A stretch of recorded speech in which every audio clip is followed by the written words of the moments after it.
Então, ok.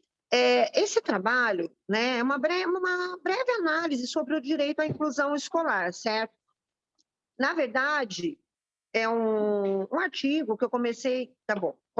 Tá bom, Antônio, pode ir. Que eu comecei a escrever há algum tempo atrás, mas daí agora a professora Sandra pediu, né, participar no congresso, então eu dei uma revisada nele, tá? Ele foi para revisão e então tem várias revisões aí que estão sendo feitas em atualizações, principalmente na questão, no quesito da legislação. Então, buscou-se abordar no presente artigo os aspectos relevantes sobre o direito à inclusão escolar. Nas últimas décadas, muito se tem debatido sobre um sistema educacional inclusivo, sendo que as esferas políticas, cultural, social e pedagógica têm grande participação nas bases educacionais e legislativa. Diante disso, esse estudo tem como temática central analisar o conceito de inclusão, tendo como objetivo apresentar a legislação brasileira sobre inclusão e as bases ético-legais da educação inclusiva. A metodologia utilizada foi a revisão de literatura. Pode passar, meu amigo.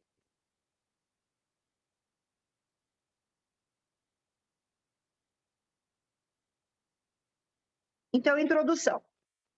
Com a Declaração de Salamanca, surgiram muitos debates acerca da inclusão de pessoas, público-alvo, né, da educação especial no contexto escolar.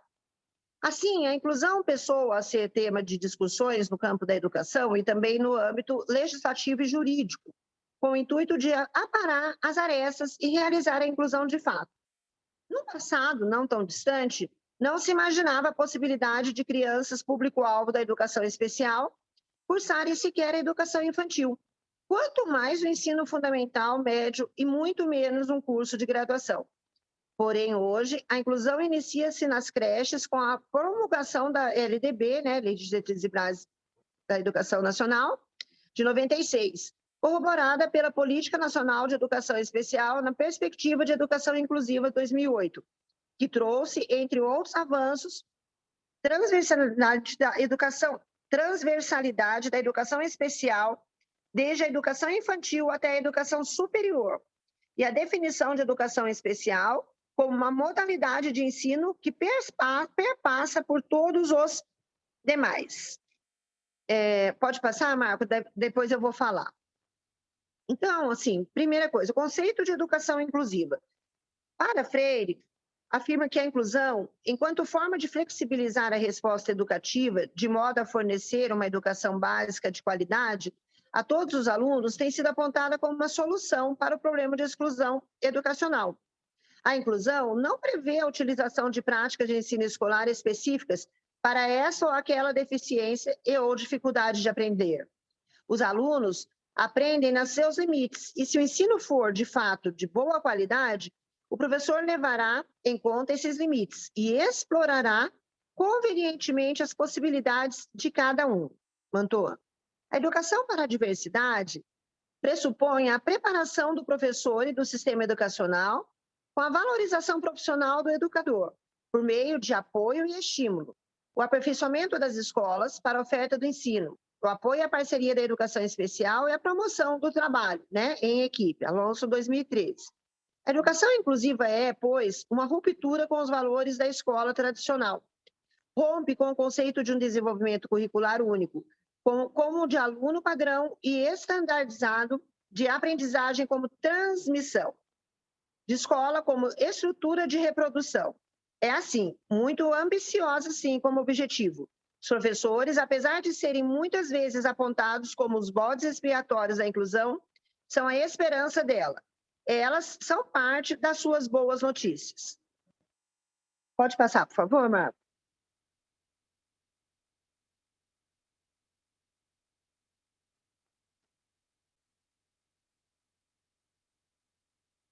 Oi? Está caindo aqui? Tudo bem? Eu Marco, já pode passar. passei. Já passei. Desculpa. Tá. Então, agora, gente, que a gente vai entrar aqui, né, no ponto principal desse artigo, que é a legislação brasileira de educação inclusiva. O título do artigo, quando ele fala direito à inclusão escolar, A minha primeira formação é em Direito, né? A minha primeira formação é Advocacia. Depois eu migrei para a Educação, mas eu sou especialista em Direito Educacional. E sempre gostei muito da educação especial. Então, quando aqui a gente faz uma revisão, né, da legislação brasileira de educação inclusiva. Lembrando que existe a legislação brasileira quanto à inclusão, ela não é falha, ela é boa, tá? O que acontece? Onde fica a falha? Na execução, na prática, né?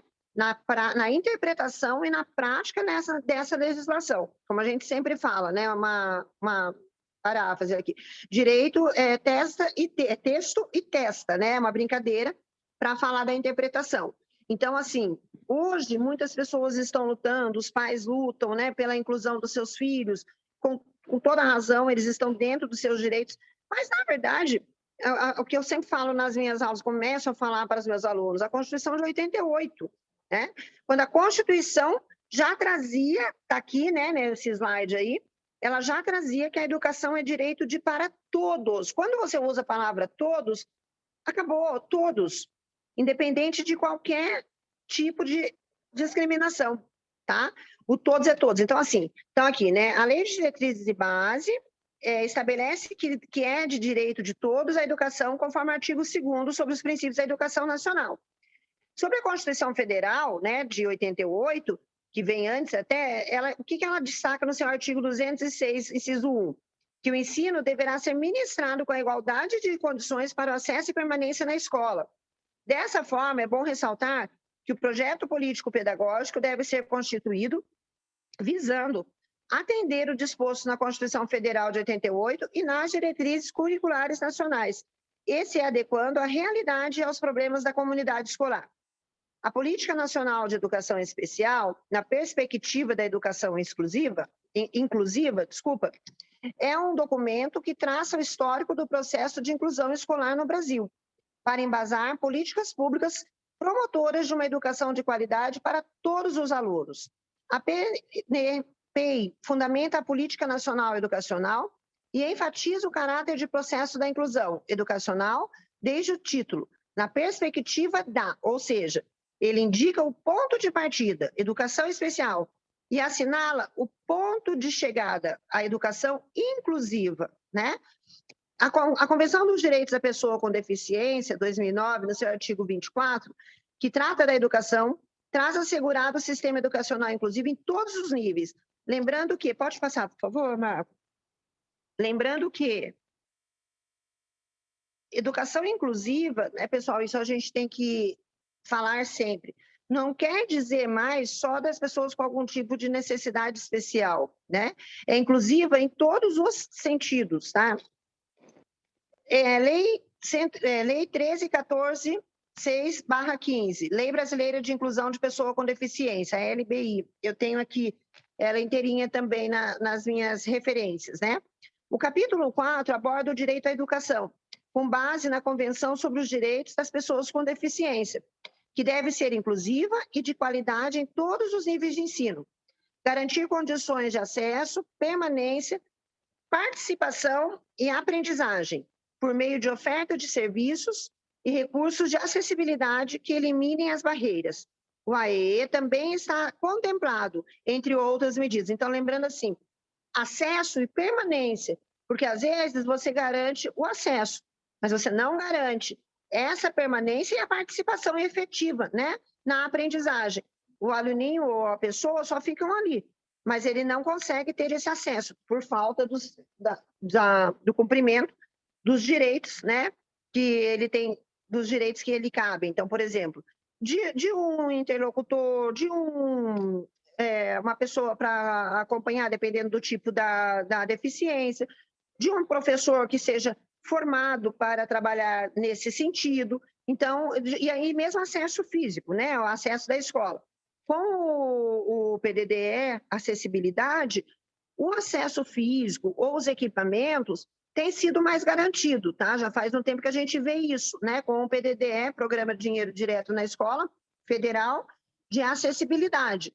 Então, com ele você tem, dependendo dos alunos que você vincula no sistema e o tipo das deficiências deles, com ele você compra, o diretor, né, é obrigado a comprar ou arrumar, adequar a escola com rampas, banheiros, tal, ou comprar todos os equipamentos necessários para o deficiente visual ou para o surdo, para que possa carteiras e para que possa aprender, né? Visando o quê? A participação e a aprendizagem. Não é só o acesso, tá? E nem mesmo a permanência desde que ele não participe. Então, tudo isso está muito vinculado. As bases ético-legais do processo inclusivo no Brasil. A educação inclusiva implica em mudanças e adaptações pedagógicas. E, assim, é preciso que haja a formação adequada do professor, como eu acabei de falar, a formação. Ou seja, que os mesmos sejam especializados e capacitados para tal função. Nesse sentido, é premente considerar-se essa formação com o intuito de que haja, de fato, a inclusão. Com a análise das leis supramencionadas, observou-se que a inclusão é um parecer de ingerência protegido e acirrado pela legislação em vigor, e que é determinante das políticas públicas educacionais. Então, o que é aqui para a gente concluir, né? A formação do professor é a parte que os professores mais reclamam para a gente, né? Hoje, professores aí presentes, o Marco a gente já se conhece, né? Então, hoje eu sou secretária de Educação aqui do município lá do município de Taubaté, eu estou fora. E é um município que eu tenho aproximadamente 350 mil habitantes, e nós temos um sistema municipal de ensino com 130 escolas da educação básica, fora as 14 do ensino profissionalizante. E nessa educação básica, eu tenho 43 mil alunos hoje, né? Então, assim, é um mundo gigante. Então, a gente trabalha com toda essa diversidade, vamos dizer assim, tá? E eu tenho o meu setor, né, que a gente chama de NAP, que é um núcleo de apoio às políticas da educação especial, públicas educacionais, e eles acompanham essas crianças. Hoje a gente tem cadastrado, né, mais de 3 mil alunos com algum tipo de deficiência, laudados, né? Sem contar aqueles que ainda estão em fase de triagem, tá bom? Então, assim, é um trabalho muito grande que a gente tem aqui em Taubaté, uma frente muito forte. A professora responsável, a supervisora Maria Fernanda, ela tem mestrado também pela USP de inclusão, tá? Da educação inclusiva, ela é uma defensora muito forte dessa frente. E o que acontece? Eu sinto muito que os professores não têm formação, né? Eles alegam isso. Mas como que eu vou ter um autista na minha sala? Mas como que eu vou ter um surdo, né? Sem ter o intérprete, o que ele está certo. Mas como que eu vou ter um baixa visão ou um deficiente visual? Eu não fui formado para isso. Então, assim, o que a gente está trabalhando no nosso sistema, aqui no nosso município? Investir, né? Até tem a ver com o meu doutorado também, nessa formação, né, desses profissionais, tá? Porque eu entendo que o poder público tem que dar essa formação fazendo valer o direito do aluno, tá? De estar desde 88 o acesso a todos, né? Educação para todos, mas o acesso à permanência, à participação e à aprendizagem. Pode passar, por favor, Marcos? Então, conclusão, né? Foi possível observar que, para a educação inclusiva acontecer na prática, é de extrema importância a qualidade.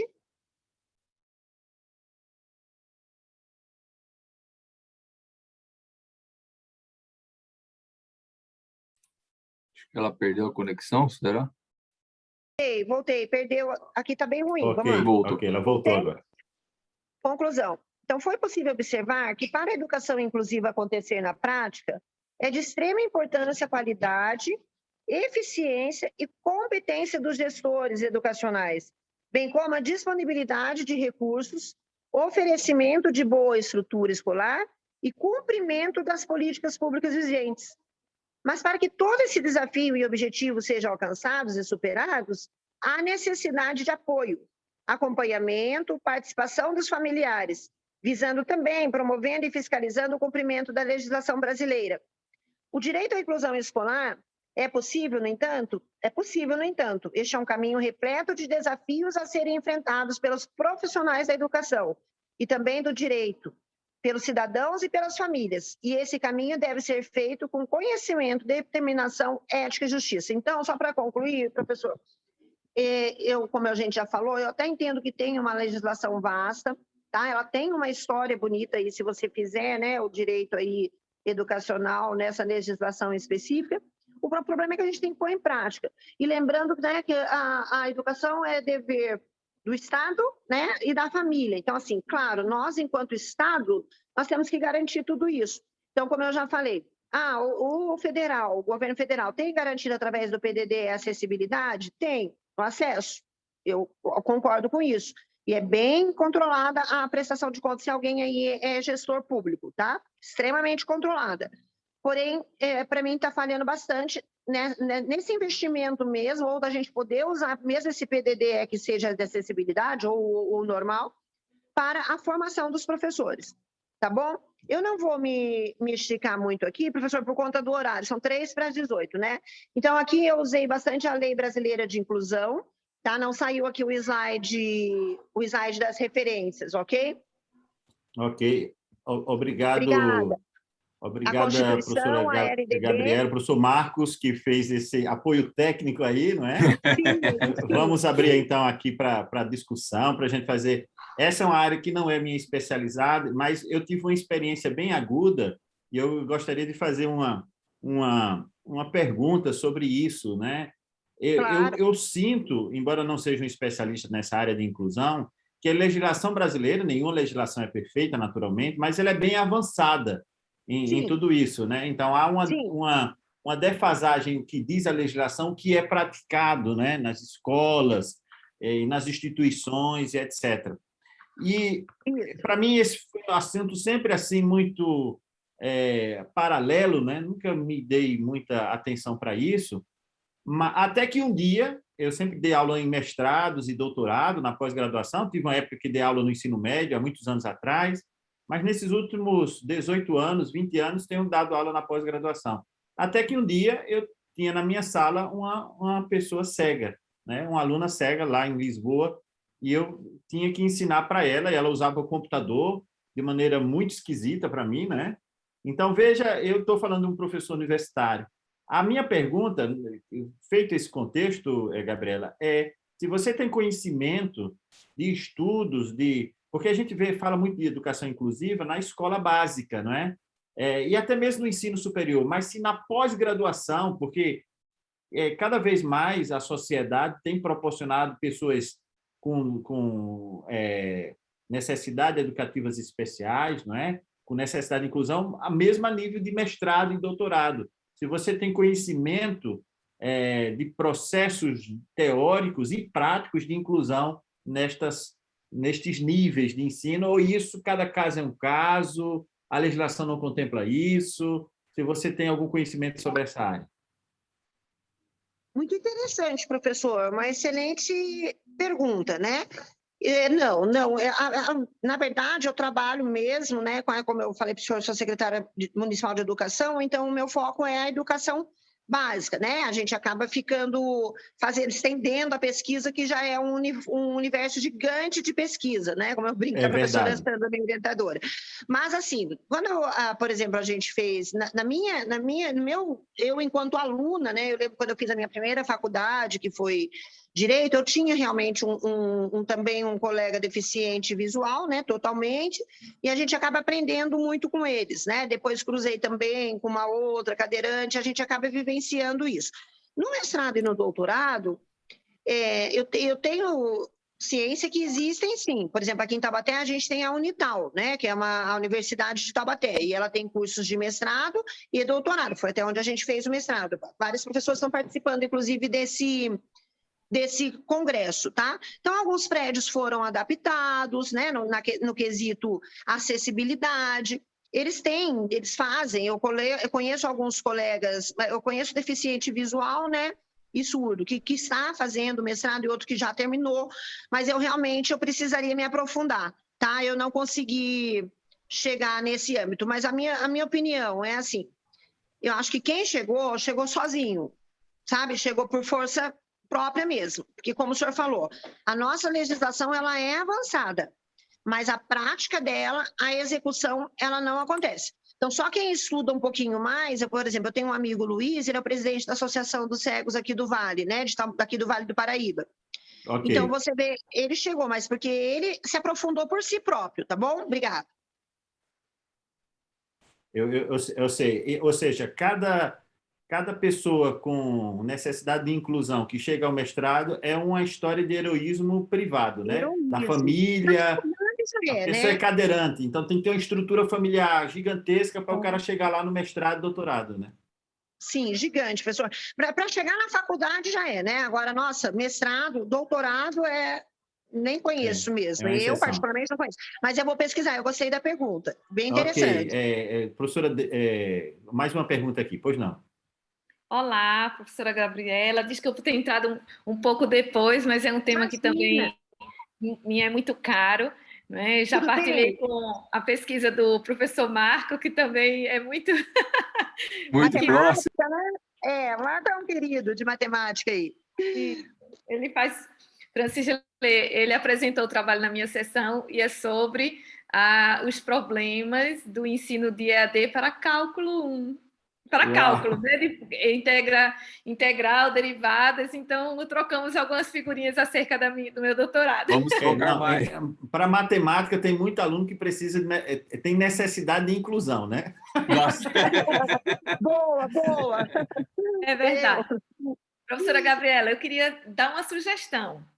Sabe o que eu tenho como sugestão? Eu não sei se a professora sabe, mas nós temos lá em Portugal uma equipe maravilhosa que pesquisa educação inclusiva. E eu acho que seria muito interessante a professora Gabriela sondar as pesquisas que estão sendo desenvolvidas lá em Portugal, porque como as realidades são muito próximas, né, e as problemáticas nesse âmbito também se aproximam muito, então nós temos uma equipe maravilhosa em Portugal que tem realizado projetos financiados pela União Europeia. Por acaso, a minha última doutoranda lá de Portugal defendeu semana passada... Cortou. Cortou? Cortou, professora, mas voltou. Portugal, a sua última doutoranda... A minha última doutoranda, não sei se cortou novamente, deixa eu esperar um pouco. Acho que já cortou. Travou um pouco. Ok, mas nós estamos te ouvindo bem, Deise. É mais a Gabriela, que eu acho que está... mas ela precisa... um problema ali de conexão. Tá? Pronto, ela voltou. A minha última doutoranda lá de Portugal, ela defendeu na semana passada, foi retrasada, a tese de doutorado dela sobre também educação inclusiva. A pesquisa dela foi muito próxima da realidade que Francilê está falando, mais ainda de graduação. É muito interessante a pesquisa dela, e uma das minhas colegas que partilhou a orientação comigo é uma das representantes desse estudo lá em Portugal, chama-se Paula Santos, da Universidade de Aveiro. Ela tem muitos projetos com financiamento nessa área, eu acho que era muito interessante a professora Gabriela conhecer um pouco das pesquisas que estão sendo realizadas lá em Portugal, porque são muito próximas às realidades, sabe? Em relação às lutas políticas, os problemas também de inclusão das crianças em sala de aulas regulares. Então, é muito interessante, e a minha sugestão para a professora Gabriela é se inteirar um pouco também da realidade vivenciada lá de Portugal nesse âmbito, tá? A minha aluna de doutorado, ela defendeu a pesquisa muito interessante. No mestrado, ela pesquisou a opinião dos alunos acerca da inclusão deles no ensino secundário, que é o ensino médio aqui. E agora, no doutorado, a pesquisa dela foi muito interessante. Era sobre o posicionamento dos pais em relação aos filhos que ingressam na universidade. Alunos com necessidades educativas especiais que saíram do secundário, do ensino médio, e ela aplicou, tivemos a alegria, não é, da defesa dela ter sido com louvor e distinção, porque ela aplicou um programa de intervenção junto aos pais, né, no sentido de verificar o suporte social que os pais têm dado aos filhos que desejam ingressar no ensino superior, mas que os pais, muitas vezes, devido à superproteção, não é, tem receios, tem algumas limitações em querer que os filhos deem continuidade ao seu percurso acadêmico, entrando no ensino superior, pensando que eles vão ser discriminados, pensando que eles não serão capazes de concluir o curso. Muito interessante a tese dela, e ela aplicou esse projeto de intervenção junto com os pais. Ela já publicou alguns artigos e vai também divulgar lá em Aveiro, na universidade, e ela tem a intenção de estender isso para Open Access, para que as pessoas possam, né, livremente utilizarem o programa de intervenção dela. É muito interessante. E tem pesquisas muito... Outra pesquisa também que eu lembrei agora. Eu tive uma aluna de mestrado que também defendeu lá em Aveiro, que ela fez uma pesquisa de aproximação das leis de inclusão Brasil e Portugal. Foi uma dissertação, não sei se você conhece a Márcia Plett, aqui do Brasil, né? Conhece? Não. Tem que conhecer. A Márcia Plett, ela é da área de educação especial inclusiva. Ela participou dessas duas bancas, essa de mestrado e doutorado da minha aluna agora. É uma defensora da educação inclusiva, ela é da Universidade Federal do Rio de Janeiro. Então, ela tem um centro de pesquisa, ou observatório, se não me engano, lá no Rio de Janeiro, e ela trabalha há anos na área de educação inclusiva. Então e ela foi uma das minhas colaboradoras nessa banca de mestrado, em que ela participou nessa banca na pesquisa dessa aluna, a Mariana, de aproximação entre as duas leis, Brasil e Portugal, de educação inclusiva. Muito interessante também. Eu vou tentar conseguir essa dissertação para você. Depois, por favor, coloca aí no chat o seu e-mail, porque aí a gente compartilha depois. Obrigada, professora. Nossa, quanta coisa interessante. Já vou passar. Eu vou ver, mas já estou passando aqui urgente para a supervisora responsável lá também, que ela ama também. Fala, vamos estudar, né? Obrigada, viu? Qual é o nome da senhora mesmo, professora? Deise Nery de Souza. É porque aqui eu não atualizei o meu renome. Está como DNS. Tá. Prazer, viu? Obrigada pela participação. Bem, eu quero agradecer a todos e a todas, a professora Deise, a professora Gabriela, ao professor Marcos, pelo seu apoio, a sua presença aqui, muito importante. Obrigado. Parabéns. E uma salva de palmas novamente pelo seu trabalho, tá? Obrigado. E estamos aqui amanhã novamente às 8 horas, sim, pontualmente, sim, estaremos todos juntos. Vamos tirar uma foto, então. Então, faça um sorriso bem lindo, que nós vamos fazer uma foto agora. Então, atenção, pronto, já. Bem, eu fiz o melhor sorriso que eu pude, não tem muito o que... Mas pronto. Mas fiquem bem, uma boa noite, e amanhã estamos 8 horas juntos, tá bem? Tá bom, obrigada, gente. Obrigada, viu? Muito obrigado. Fiquem bem. Com licença, eu vou fechar a sessão, então.